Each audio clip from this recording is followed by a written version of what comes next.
The number of people using food banks across the West Midlands this year has already exceeded the number who use them in the whole of 2012. That's according to figures released to the BBC's Sunday Politics programme. The Trussell Trust, which runs many food banks, says the increase is linked to the government's changes to the benefit system. The government says it's because there are more food banks opening. Here's BBC Coventry and Warwickshire's political reporter Sian Greschek.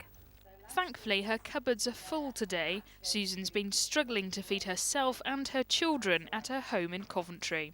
Her husband's benefits were suspended after he missed an appointment at the jobs centre when their son was in hospital.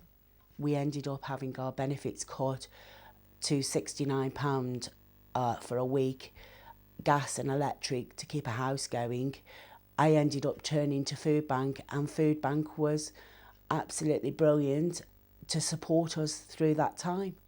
In order for people like Susan to get food, they need to be referred, and in this old church where food bank supplies are kept, demand is soaring. Really, the sorts of things we're seeing going on at the moment are definitely around welfare, and certainly things like sanctions, benefit change, benefit delay. Nearly half of people coming through have suffered with that and turned to the food bank as a point of last resort.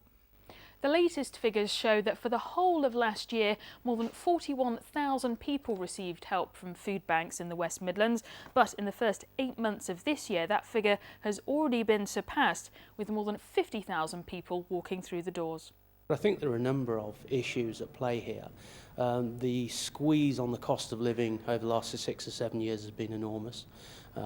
Food bank usage, or the number of food banks, increased tenfold in the last Labour government. That's still increasing, and the current government has allowed organisations like Job Centre Plus to signpost to food banks. I think that's all leading to a substantial increase in people that are accessing and using food banks.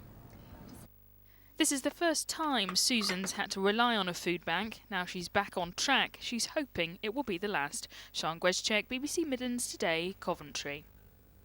Well, on to sport now, and in the